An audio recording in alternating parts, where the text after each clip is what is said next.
coach. Tout d'abord, le sélectionneur du Mali, Eric Chell, a tenu à vous passer le bonjour. Je vais d'abord démarrer par ça. Et on aimerait quand même savoir quelles sont vos impressions avant d'aborder ce quart de finale très très très important face à l'équipe du Mali.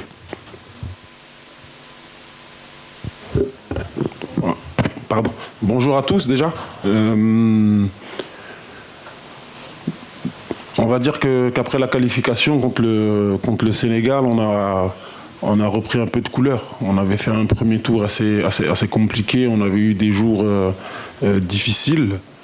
Donc la qualification contre le tenant du titre, au tir au but, après avoir été mené, nous a fait beaucoup de bien, nous a redonné un peu de morale. Donc on aborde ce match avec de la confiance, en sachant que ça va être un match encore difficile parce que cette équipe malienne est une très très bonne équipe qui sait jouer au foot, qui a des milieux avec vraiment beaucoup de qualité et qui va nous poser des problèmes. Donc ça va être un match difficile, mais on va se préparer pour tenir la dragée haute et se qualifier pour les demi-finales. Yaya, bienvenue. Donc je vais bien entendu abonder toujours dans le même sens et savoir connaître vos impressions évidemment et l'impression du groupe en général avant d'aborder ce match contre le Mali. Déjà, bonjour à tous. Mes impressions, c'est que le groupe vit bien. Voilà, cette victoire face au Sénégal a renforcé encore plus le groupe. Et voilà, comme le coach vient de le dire, ça va être un très bon match samedi face à une très bonne équipe malienne. Voilà, donc il ne faudra pas la sous-estimer et il faudra répéter ce qu'on a fait lundi dernier. Donc on démarre par là. Bonjour coach, Séverin. Félicitations pour la victoire face au Sénégal. Je voudrais savoir coach, après ce que l'équipe a vécu face à la Guinée équatoriale, beaucoup d'Ivoiriens étaient découragés et vous avez redonné le sourire face au Sénégal. Est-ce que vous êtes un magicien?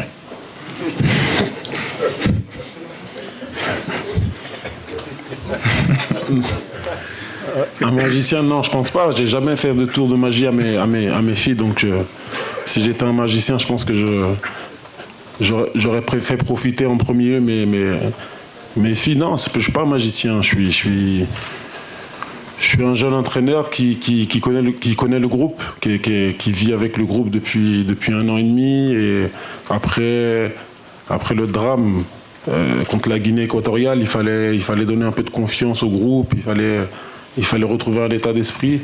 Et étant donné que je connaissais quand même le groupe, j'ai su trouver les mots et les encouragements pour leur redonner un peu de force et leur donner envie de faire mieux, parce que ce qu'on avait fait jusque-là, c'était pas digne de la Côte d'Ivoire. Donc non, j'ai juste eu les mots pour leur faire prendre conscience que c'était des très très bons joueurs et que si on devenait une très bonne équipe, on pouvait éliminer n'importe quelle équipe.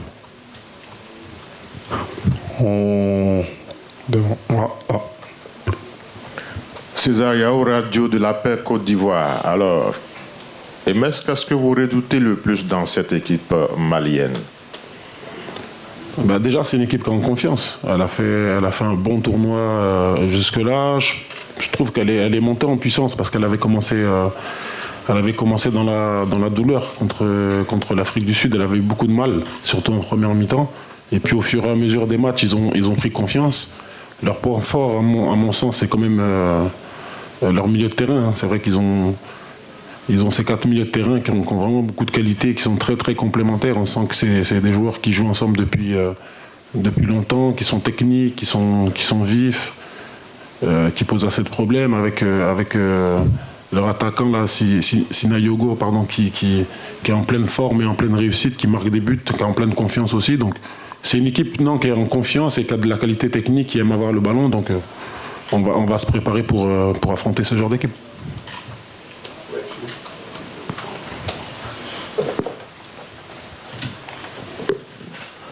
Merci coach. Amadou Njim, journal Le Point Mali. Et coach, c'est vrai que la Côte d'Ivoire, c'est la bête noire du Mali. Mais est-ce que vous savez que le Mali n'a jamais été battu par un pays organisateur? Non, je ne savais pas. Je ne savais pas, je ne m'intéresse pas trop aux statistiques. Merci. Merci pour l'information. Là.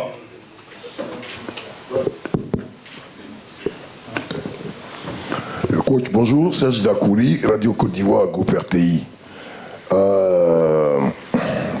Le Mali joue bien.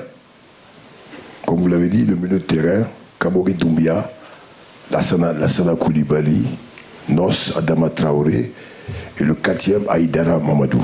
Ce sont des enfants qui ont été formés par Jean-Marc Guiou, qui jouent ensemble depuis l'académie. La Côte d'Ivoire a une obligation de résultat. Vous êtes venu sauver la situation, mais vous êtes un jeune entraîneur. Est-ce que la pression, demain, avec l'obligation de pouvoir amener la Côte d'Ivoire très loin, ne va pas jouer sur votre coaching? Ensuite, demain, au milieu de terrain, on a besoin de gens qui courent. Est-ce qu'un monsieur comme Seri Jean-Michel, qui a été l'homme du match, sera reconduit avec d'autres, parce qu'il y a d'autres milieux de terrain que vous avez, qui sont des stars mais qui ne courent pas? Demain, il va falloir être des marathoniens au milieu de terrain. Est-ce que vous serez obligé de mettre Franck Kessié sur le banc et même Sangaré et mettre de jeunes milieux de terrain qui sont là depuis, qui n'ont jamais joué, comme Idrissa Doumbia et Lazare Amani? Voilà un peu ce que je peux conclure. On rappelle quand même, c'est une question par journaliste, s'il vous plaît. Donc voilà. Bah, après, je considère qu'il m'a posé qu'une question. La première, après, c'était plus une recommandation qu'une question, mais bon. Pour les choix des joueurs, il n'y a pas de. Vous avez votre point de vue. Vous avez vos points de vue sur le fait que certains joueurs ne courent pas. Après, je sais pas.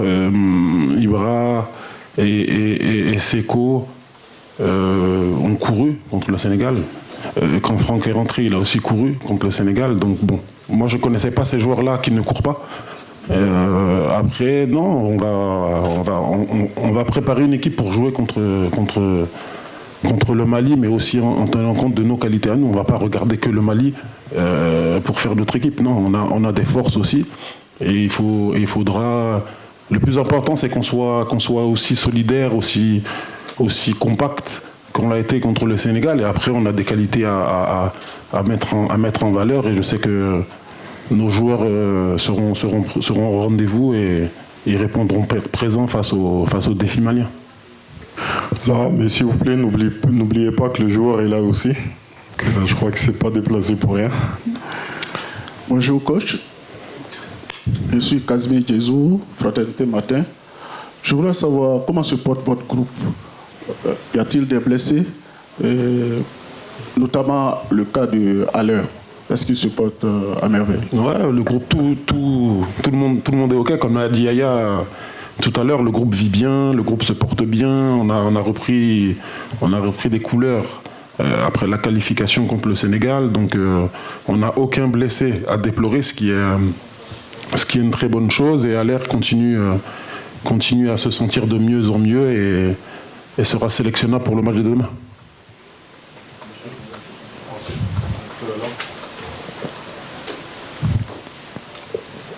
Bonjour coach, bonjour Yaya. Hakim Kachrout, commentateur francophone pour la CAF. Alors on a parlé beaucoup ces derniers temps des favoris face à des équipes peut-être qui sont moins loties. On a vu la Côte d'Ivoire sortir le grand jeu face au Sénégal qui était donné favori, tenant du titre. Demain, la Côte d'Ivoire est donnée peut-être favorite face à cette équipe du Mali. Quel est le mental? Comment préparez-vous votre équipe vis-à-vis de cette situation de favori face à une équipe qui, selon les statistiques, on dit que le Mali n'a jamais gagné à la Côte d'Ivoire? Merci. Ouais, après, il y a une autre statistique qui est tombée aussi, donc ça nivelle un peu les probabilités. Moi, je l'ai dit après la victoire contre le Sénégal, on a sorti le tenant du titre, qui était peut-être l'équipe la plus en forme du début de la compétition, mais on venait tellement de loin qu'on ne pouvait pas se permettre de se mettre dans la peau d'un favori. Donc on va laisser les médias et les gens autour du terrain dire qu'on est favori. Nous, on va se concentrer vraiment sur sur nous et rester solidaire comme on l'a été contre le Sénégal, rester humble. Ne pas penser que parce qu'on a sorti le Sénégal, ça veut dire qu'on va aller en finale et qu'on va gagner la coupe. Non. Si on veut atteindre cet objectif-là, ça va demander des efforts et des sacrifices. Et si on veut faire ces efforts et ces sacrifices, il ne faut pas qu'on commence à se mettre dans la peau du favori, parce que, je le répète une fois de plus, on vient de très très loin. Donc,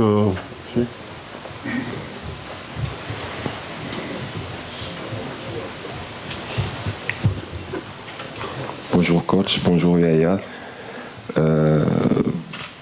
Coach Ndiassé Samb, je ne me suis pas présenté, Ndiassé Samb, Radio France Internationale. Coach, vous êtes né en France, dans une famille ivoirienne. Je ne pense pas me tromper en disant que vous êtes le fruit d'une double culture et ce qu'on appelle un peu communément un binational. Et c'est ça qui m'intéresse un peu, parce qu'en Afrique, on a tendance à catégoriser les sélectionneurs soit en entraîneurs étrangers ou purement africains. Et on oublie un peu on va dire cet intermédiaire-là. Et ce que je remarque depuis quelques temps, c'est que les derniers exploits dans le foot africain portent un peu la marque de ces binationaux-là.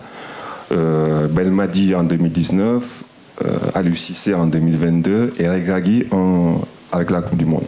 Ce que je voulais savoir, est-ce qu'il y a un avantage à être coach binational dans le sens où son discours passe mieux quand on entraîne des joueurs qui sont nés, on va dire, pour votre cas, en Côte d'Ivoire, ou des joueurs qui sont nés en France? Est-ce qu'il y a un discours qui peut être porteur, qui peut être plus, on va dire, engageant? Est-ce que c'est un avantage? Et la question aussi s'adresse à Yaya. Est-ce que le discours d'un coach comme Emers Faé, qui a été des deux côtés, est un peu plus percutant qu'un discours de Jean-Louis Gasset, par exemple? Merci. Déjà, bonjour. Le coach, il connaît les deux pays. Il connaît la France et il connaît la Côte d'Ivoire super bien. Donc, dans cette équipe aussi, il y a des binationaux.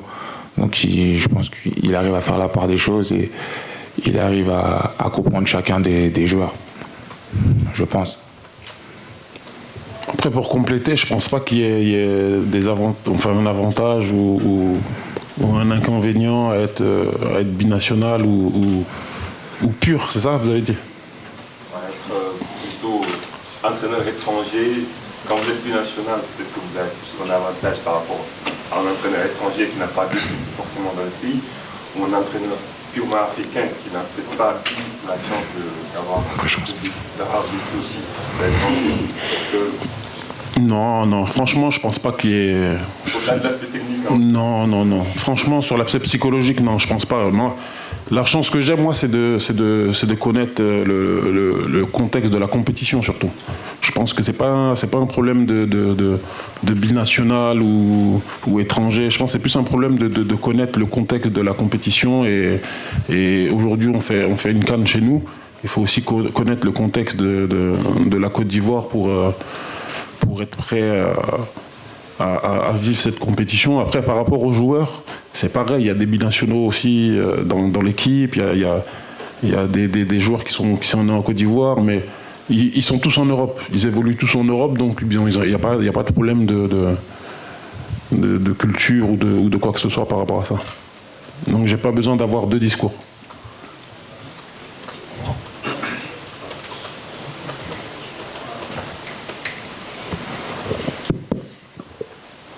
Alors bonjour, je suis Adama Salambéré de l'agence d'information du Burkina. Alors ma question, le coach, comme le joueur, il peut vous répondre. Alors la Côte d'Ivoire a frôlé l'élimination. Elle s'est reprise en éliminant le tenant du titre, le Sénégal.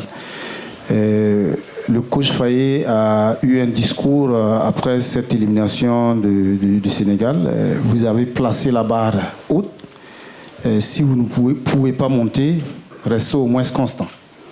Alors, qu'est-ce qui vous traverse l'esprit aujourd'hui? Est-ce l'obstacle malien ou l'esprit d'aller chercher le trophée? Merci. comme j'avais dit après le Sénégal, et je l'ai dit tout à l'heure aussi, et vous l'avez dit vous-même, on a frôlé l'élimination. On a frôlé l'élimination et on a repris un peu de confiance après la qualification face au Sénégal. Mais aujourd'hui, à la veille d'un quart de finale contre le Mali, je pense que ce serait un manque de respect de ma part de penser à la finale ou à soulever la coupe aujourd'hui. Mais c'est l'objectif du pays, c'est l'objectif de la Fédé, c'est bien sûr que c'est un objectif, mais il faut pas brûler les étapes. Aujourd'hui, on a un adversaire qui est le Mali, qui est en confiance, qui a de la qualité. Il faut d'abord se concentrer sur le Mali avant de penser à soulever la coupe. Chaque chose en son temps. Lassina Sawar de Gaulle, de la télévision du Burkina. Coach, vous l'avez dit, hein, vous avez vécu avec ce groupe depuis bien longtemps. Face au Sénégal, vous sortez du chapeau un garçon comme Odilon Kosunu. Hein. Nous, en tant qu'observateurs, on était même surpris de le voir sur le banc pour savoir ce qu'il fait à Leverkusen à côté d'Edmond Tapsoba. Alors, comment est-ce que vous avez fait pour pouvoir remettre ce garçon sur les rails? Parce que j'avoue, hein, pour ce que j'ai vu face au Sénégal, il a été monstrueux. Et après, il est sorti. Puis après, vous avez aussi des garçons comme Allaire et Adingra, peut-être que dans votre philosophie de départ avec Gassé, devaient pouvoir monter en puissance au fur et à mesure que la compétition a avancé. Est-ce que maintenant, c'est le moment pour eux de pouvoir apporter ce petit plus-là pour aller au bout? Non, ils ont commencé. Hein. Ils ont commencé. Vous savez, c'est pas parce que vous êtes remplaçant que vous pouvez pas apporter votre petit truc. On a vu Franck là, sur le dernier match, il est rentré, il a tiré un penalty très important à la 88e minute avec beaucoup de pression et il a marqué. Il a marqué aussi le dernier penalty de notre victoire. Donc, Seb et Simon, ils ont déjà commencé à apporter un petit truc au groupe, même quand on voit l'ascendant psychologique qu'apporte un joueur comme Seb. Donc, c'est bénéfique pour le collectif. Après, on est un groupe. On a un groupe, pour revenir sur le cas Odilon, on est un groupe où on essaie de garder, concerner tous les joueurs. Après, c'est pas facile. On a 27 joueurs, 24 joueurs de champ. On doit en mettre 10 sur le terrain, les autres sur le banc. Souvent, il y en a 4 qui sont en tribune. C'est pas évident, mais ça fait partie du jeu et tous les joueurs le vivent bien. Tous les joueurs l'acceptent à partir du moment où c'est fait dans un esprit, dans un bon état d'esprit et que les choses sont claires. Après, Odilon, vous êtes surpris parce qu'Odilon ne jouait pas. C'est vrai que c'est un joueur de qualité qui fait un super début de saison à Leverkusen. Après, à son poste, il y a aussi le petit Ousmane Diomandé qui fait un super début de saison aussi au Sporting. Donc, à un moment donné, il faut faire des choix. Et malheureusement, quand on fait des choix en sélection ivoirienne, avec les joueurs qu'on a, des fois, on a l'impression que celui qu'on met sur le banc ne devrait jamais être sur le banc. Donc ça fait partie de la vie du groupe. Nous, en tout cas, le message que j'essaie de faire passer aux joueurs, c'est que à un moment donné, on est obligé de faire des choix. Il y a 27 joueurs. Et le plus important, c'est que les 27 joueurs soient dans un état d'esprit positif. Et malgré la déception d'être dans la tribune ou d'être sur le banc, il faut passer au-delà de la déception pour apporter un truc au groupe, même quand on est dans la tribune. Bonjour coach, bonjour hier. Ma question, j'ai 2 questions. Une question pour le coach et puis pour hier. Coach, la dernière fois à Yamoussoukro, on a vu pendant la rencontre, à chaque pause, l'équipe technique fait appel aux joueurs qui sont sur le banc pour venir galvaniser ceux qui sont sur le terrain. Est-ce une stratégie pour vous pour pouvoir gagner vos rencontres? Et puis, ma deuxième question, c'est pour le joueur. Depuis l'ouverture de la billetterie à Boaké, on voit des populations dormir à ciel ouvert. Ils veulent des tickets pour venir vous soutenir. Est-ce que vous avez un message de rassurance à leur endroit? Je commence? Comme tu veux. On garde le meilleur pour la fin. Moi, c'était sur le banc. Non, après, non, c'est pas une stratégie. C'est pas une stratégie. Moi, le plus important pour moi avant le match, c'était que le groupe soit ensemble, que le groupe soit solidaire. Mais pas que les 11 qui sont sur le terrain. Je voulais vraiment que les 27, même les 4 qui sont en tribune, soient ensemble. Et le message a bien été reçu, puisque sans leur demander quoi que ce soit, d'eux-mêmes, à chaque fois qu'il y avait une pause fraîcheur, eh ben, tous ceux qui étaient sur le banc, ils venaient déjà donner un peu d'eau et un peu de rafraîchissement à ceux qui étaient sur le terrain, et puis donner un peu d'encouragement, des petits mots de soutien. Donc moi, je suis content parce que le groupe vraiment s'est comporté comme un vrai groupe. Bah, déjà, je savais pas que les supporters dormaient devant le stade. Mais après, je pense que peut-être la CAF doit faire tout en... je pense que la CAF doit faire quelque chose pour les supporters, parce que dormir comme ça toute la nuit pour avoir des places, je pense que c'est compliqué. Mais voilà, si je dois les soutenir, je dis que ne lâchez pas, et j'espère qu'ils vont avoir des places pour le match de demain. Un message à leur endroit, de leur rassurer quand même que vous allez faire les choses. Mais même s'ils insistent pas au match, bah, on va penser à eux et on va tout donner pour eux et pour tout le peuple ivoirien. Ouais, moi, c'est Claude Romba de la RMO. Donc, ce match Côte d'Ivoire, donc Mali, ça revêt un parfum assez particulier, certes, mais ça revêt un parfum assez particulier, certes. Est-ce qu'aujourd'hui, la Côte d'Ivoire va jouer sur ses forces, ou ça va être un match beaucoup tactique? Autrement dit, ce match Mali-Côte d'Ivoire sera-t-il un match tactique ou un match assez ouvert? Bon, j'ai pas encore la capacité à lire dans le futur. Donc je sais pas. Après, chaque match est différent. En tout cas, nous, on va jouer avec nos qualités, ça c'est sûr. On va jouer avec nos qualités, on va jouer avec notre état d'esprit aussi, qu'on a retrouvé et qu'on veut remettre demain. Et un match, c'est deux équipes. Donc moi, je sais comment je vais jouer, mais je ne sais pas encore comment le Mali va jouer. Donc vous dire que ça va être un match ouvert ou un match tactique ou un match fermé, là, franchement, aujourd'hui, je ne peux pas vous répondre. La seule chose que je peux vous dire, c'est que nous, en tout cas, on va jouer sur nos forces. Bonjour, messieurs, Eric Mambreux de Radio France Internationale. Le stade va être archi-comble, 40 000 personnes, avec ce public qui, à nouveau, attend beaucoup de vous. Après les frayeurs du premier tour, le découragement, maintenant, il a repris du poil de la bête et il est à fond, il est à bloc, évidemment, et c'est normal. Et j'aimerais savoir, vous, tous les deux, comment est-ce que ce soutien populaire, c'est vraiment un soutien ou c'est quand même, comme on l'a peut-être pu voir au début, une pression vraiment difficile à gérer pour vous? C'est cette attente tellement énorme de voir les éléphants faire un résultat.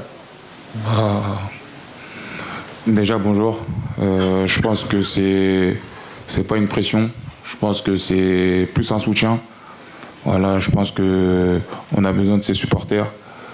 Et sans eux, ça va être difficile. Donc on sait qu'on a besoin de ses supporters. Voilà, on a la chance de jouer à domicile. Donc si on se met la pression, je pense que ça sera pas bon. Donc voilà, les supporters, ils sont super importants pour nous. Et on l'a vu contre le Sénégal, ils ont répondu présent. Et on a démontré tout notre talent. Déjà, je voudrais justement remercier les supporters ivoiriens et le peuple pour la qualité de l'encouragement qu'ils nous ont donné, de la force qu'ils nous ont donné contre le Sénégal. Vraiment, l'ambiance était parfaite et ça a aidé aussi. Ça a aidé à ce que les joueurs se mouillent le maillot et se dépassent justement pour ce public qui était déjà lui-même très très chaud. Donc je voudrais remercier vraiment le public qui était présent lundi à Yamoussoukro. Et rajouter, moi je suis sur le même avis que Yaya, c'est que nous quand on est sur le terrain et qu'on voit notre public, parce que là c'est notre public qui est derrière nous, qui crie, qui met de l'ambiance, ça nous donne de la force et ça nous donne envie de faire des efforts peut-être qu'on ne ferait pas s'il n'y avait pas cette ambiance-là. Donc voilà, moi mon souhait c'est que demain, en plus que le stade soit rempli, il faut que nos supporters nous poussent et nous soutiennent et nous donnent de la force. Merci. Coach, je vais rebondir sur cet aspect. Vous savez, les matchs Mali, je m'appelle Moustapha Diawara du journal de Sirso Mali. Les matchs Mali-Côte d'Ivoire sont généralement source de remous, d'altercations et souvent des empoignades. Alors, on a la chance d'avoir deux équipes dont les staffs sont des amis. Est-ce qu'avez-vous un message particulier pour les deux peuples afin que le fair play et l'amour du football puissent régner à l'issue du premier jusqu'à la dernière minute de ce match et après ce match? Merci. Bien sûr. Le foot, c'est un sport, c'est un très très beau sport qui fait beaucoup de choses dans le monde. Et bien sûr qu'on a envie que le match se passe de la manière la plus fair play possible. On n'a pas envie qu'il y ait des problèmes en dehors du terrain ou sur le terrain. Non, on veut que ce soit fair play. Après, oui, c'est vrai, Eric, c'est mon ami, mais je pense qu'à partir de ce soir à minuit, ce ne sera plus mon ami. Et il redeviendra mon ami à partir de dimanche matin à minuit, si je suis qualifié.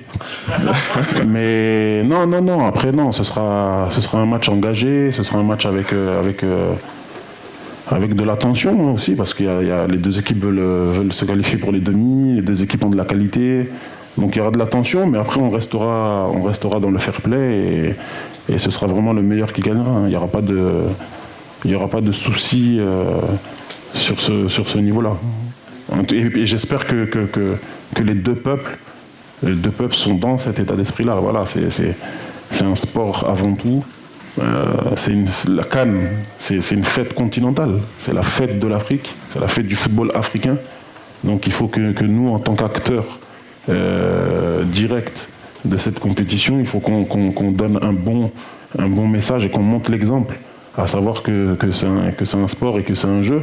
Après, rien n'empêche qu'on est des compétiteurs. En tout cas, moi, je suis un compétiteur et que je ne vais pas perdre, même contre mon ami. Bonjour, Mr. Jesus, Le Monde. Je voulais savoir sur la gestion des émotions.